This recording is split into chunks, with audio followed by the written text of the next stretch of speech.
வணக்கம். சாவித்திரி வீட்டு சமையலுக்கு உங்களை வரவேற்கிறேன். இப்போ அருமையான சுவையில் ரெட் பீன்ஸ் வச்சு குருமா எப்படி செய்யலாங்கிறத பார்க்கலாங்க. இந்த குருமா வந்து சப்பாத்தி, பூரி, புரோட்டா, புலாவ், பிரியாணி இது எல்லாத்துக்குமே வச்சு சாப்பிட அருமையாக இருக்குங்க. இது எப்படி செய்யலாங்கிறத பார்க்கலாம் வாங்க. இப்போ வீடியோக்குள்ளே போகலாம்.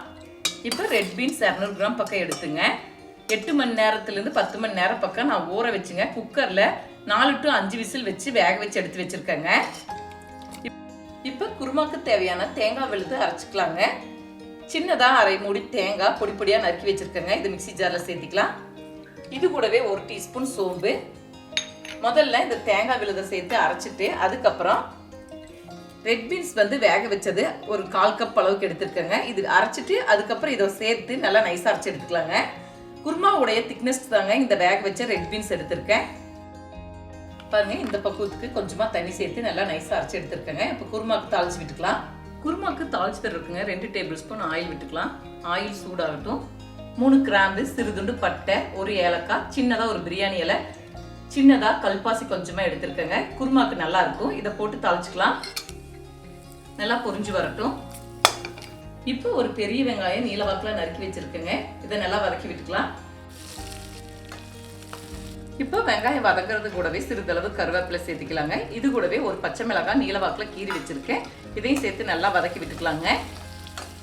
இப்போ வெங்காயம் ஓரளவுக்கு வதங்கிருச்சு. இது கூடவே 1 டேபிள் ஸ்பூன் இஞ்சி பூண்டு விழுது இதை சேர்த்து நல்லா பச்சை வாடை போகிற அளவுக்கு வதக்கி விட்டுக்கலாங்க.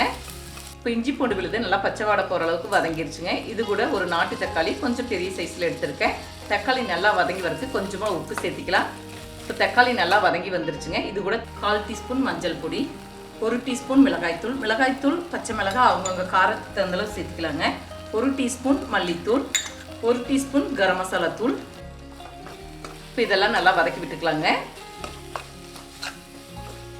இப்போ மசாலா பொருள் எல்லாமே வதக்கி விட்டாச்சுங்க. இப்போ வேக வச்சிருக்கிற ரெட் பீன்ஸ் அது கூடவே எக்ஸ்ட்ரா தண்ணியும் இருக்குங்க. இதையும் கலந்துக்கலாம். இப்போ குருமாக்கு தேவையான அளவுக்கு உப்பு சேர்த்துக்கலாங்க. ஒரு கொதி வரட்டு தேங்காய் அரைச்சி விழுத சேர்த்திக்கலாம். இப்போ கொதி வர ஆரம்பிச்சிருச்சுங்க. அரைச்ச தேங்காய் விழுது சேர்த்திக்கலாம். நம்ம இது கூட வேக வச்ச ரெட் பீன்ஸ் சேர்த்திருக்கிறனாலங்க திக்னஸ் ஆகும். அதனால அதுக்கு தகுந்த மாதிரி பார்த்து தண்ணி விட்டுக்கணும். இப்போ ஒரு 5 நிமிஷம் கொதிக்கிட்டுங்க. இப்போ தேங்காய் அரைச்ச விழுது சேர்த்துங்க. 4-5 நிமிஷம் நல்லா கொதிக்க விட்டுட்டோம். இப்போ கடைசியாக பொடியாக நறுக்குன மல்லித்தலையை சேர்த்துட்டு இறக்கி வச்சிடலாங்க. இப்போ அருமையான சுவையில் ரெட் பீன்ஸ் வச்சு குருமா செய்துட்டுங்க. இது வந்து சப்பாத்தி, பூரி, புரோட்டா, புலாவ், பிரியாணி இது எல்லாத்துக்குமே வச்சு சாப்பிட ரொம்ப அருமையாக இருக்குங்க. இதே முறையில் செய்து பாருங்கள். இந்த வீடியோ பிடிச்சிருந்தா லைக் பண்ணுங்கள், ஷேர் பண்ணுங்கள், சப்ஸ்கிரைப் பண்ணுங்கள், கமெண்ட்ஸ் பண்ணுங்கள். அடுத்த வீடியோவில் சந்திக்கலாம்.